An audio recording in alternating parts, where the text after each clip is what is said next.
April, thank you for that. Right now, we are keeping an eye on the Woodbury Fire that is still continuing to grow east of the valley. This thing is huge. It's huge, it yes. really is. Officials say the fire is the largest fire currently burning in the entire United States. This morning, we're getting brand new numbers from that fire. Containment still at just 25%, but the Woodbury Fire has now burned nearly 113,000 acres. Over the weekend, it grew nearly 20,000 acres in just a day.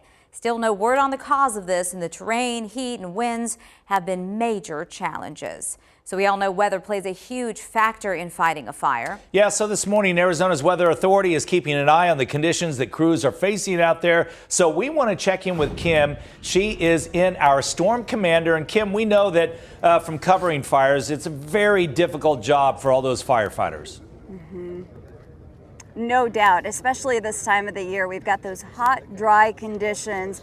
The winds not helping matters over the weekend. In fact, Saturday here, we had wind gusts reported of about 20 to 25 miles per hour. Good news is winds are light to calm today.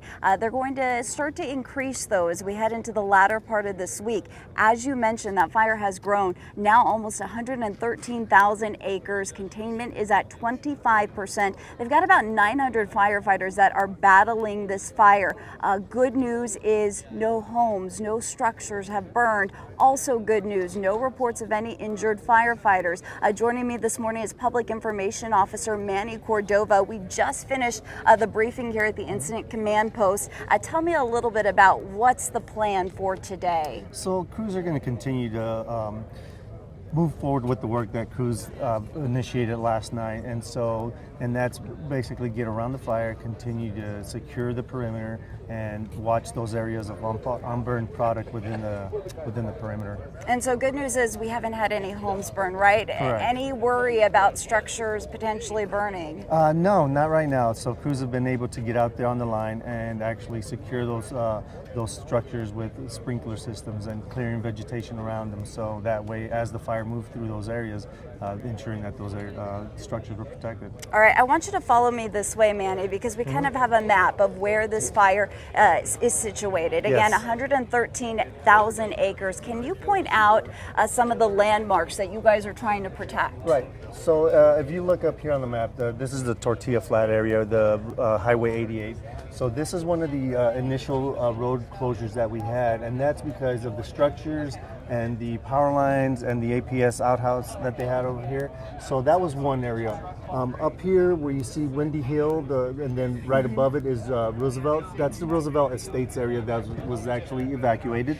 And so as you can see, the fire front moved in that direction, and we had some other areas where firing operations took place. So that was the main concern for those citizens out there, is to make sure that they weren't in that direct path of the fire, and that's why the precautionary evacuations took place. When you say 25% containment, can you show where that containment line is? Yes, so if you see this black line here around the map, that's what the containment line.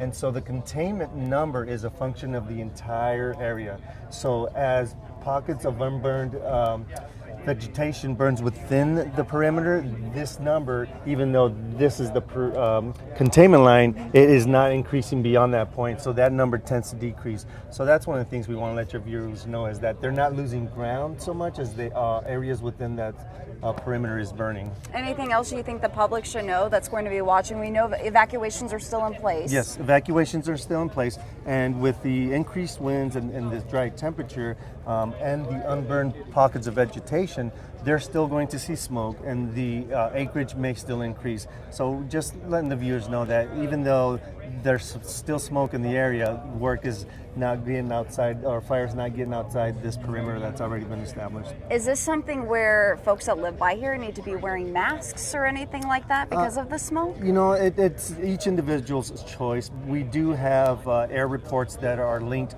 to our NCWeb and our information page. So if there is a concern, there is an air report that we put up daily so that they can go to our website and take a look at that. Okay, Manny's going to be hanging out with us throughout this morning. We do know that those winds are going to intensify, especially Wednesday afternoon, potentially Thursday, and again Friday. We're talking about wind gusts coming out of the west-southwest at about 20 to 25 miles per hour. That would push some of the smoke, some of the fire potentially towards the northeast. So we'll be keeping a close eye on those conditions. Live in Miami, I'm Kim Quintero for Arizona's Family. Kim, thank you so much. They do such a